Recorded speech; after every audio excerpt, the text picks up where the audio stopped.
second knockout blow in 48 hours for Indian sport as the Amateur International Boxing Association, or the AIBA, has imposed an immediate provisional suspension of the Indian Boxing Federation. This decision taken by boxing's governing body's executive committee, and it means that no Indian pugilist can participate in any AIBA event until the ban is removed. The decision was taken by the AIBA at a meeting in Lausanne in Switzerland, and this comes just 2 days after the International Olympic Committee, or the IOC, suspended the Indian Olympic Association, of whom Abhay Singh Chautala, the former president of the Indian Boxing Federation, was elected as president on Wednesday. Under the ban, the participation of Indian boxers under the Indian flag becomes uncertain, especially in 2013.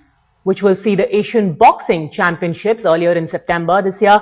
The IABF had elected BJP MLA Abhishek Singh Matora as its president in the annual general meeting, and Chautala made a re-entry as chairman of the federation. The Indian Amateur Boxing Federation had at that point amended its constitution to accommodate Chautala and had created the post of chairman at the meeting held in Patiala, while the IOC has only initiated a provisional suspension of the Indian Boxing Federation. The suspension from the IOC could be lifted if the IBF reconducts its elections as per the rules.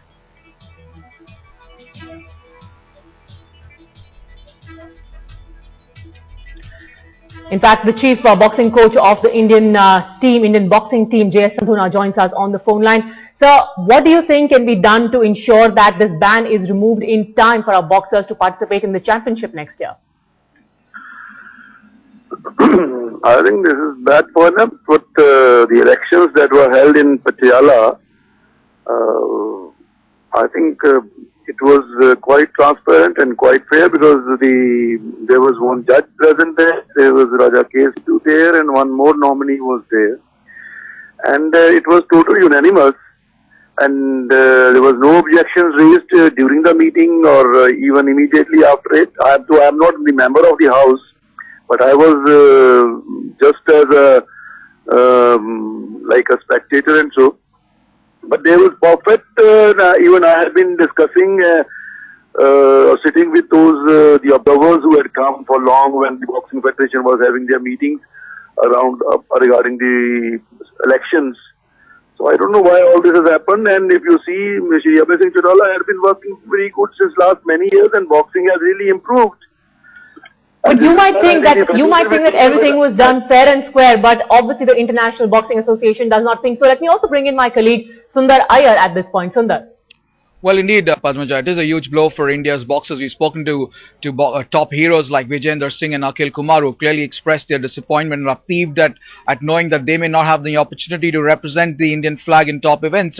Let me get Mr. Sandhu. And Mr. Sandhu, you were talking about the election process there, but clearly the International Olympic Council feels that rules have been manipulated by the Indian Amateur Boxing Federation to ensure that Abhay Chautala creates that post as chairman, which is why he got to contest the elections of the Indian Olympic Association. So the IOC clearly trying to say that they will investigate this, and this will be a huge blow for Mr. Abhay Chautala, isn't it? And because of Mr. Chautala's... Definitely, this is a bad day for Indian boxing, but they have all right to investigate, and they should investigate, and the federation will be there. If there is any malpractice, definitely they will take action. But I really don't know. I can't comment any further. But any ban on boxing on IUA or federation, it definitely harms the boxers. But what my views were that I was there. I didn't hear anything from any angle during the election or immediately after the election.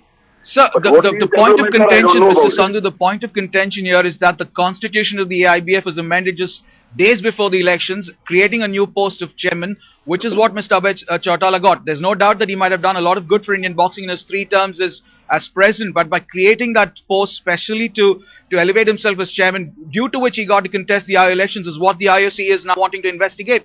And from the outside, it does seem the rules were flouted. Really, I don't know about all these in the contents, because I am neither member of IABF. I am a coach, and we do not interfere directly into the affairs of IABF. But I can only give you my reaction from the workings of the IABF, which it has been doing, my working with President Abhay Singh Chautala or the Secretary General and others. And I think that had been fantastic, which you know from the results since last many years. True. But as for these rules and other constitution, I'm really not aware of all that. Mr. They Sandhu, have been changed the last moment or not. Mr. Sandhu, just one final comment from you. Clearly, the way things are gone, I mean, we saw the IOA being suspended by the International Olympic Council just 48 hours back, and now the Indian Boxing Federation also being provisionally suspended by the International Olympic Council. This is certainly a huge blow for Indian sport, and it seems that the politics that rules Indian sport is now harming Indian sport on the whole. See, this definitely is not good for Indian sportsmen, and but we should clear this atmosphere. And after talking to the world bodies and the Ministry of Youth, Fair and Sports, and whatever happens at home, we should try and clear it here, and then put a united face at the international body, and I think things will be solved if we do that. Well, Mr. Sandhu, clearly we are all hoping that things do get back on track and the house is put in order, but many thanks for speaking to us here on Headlines.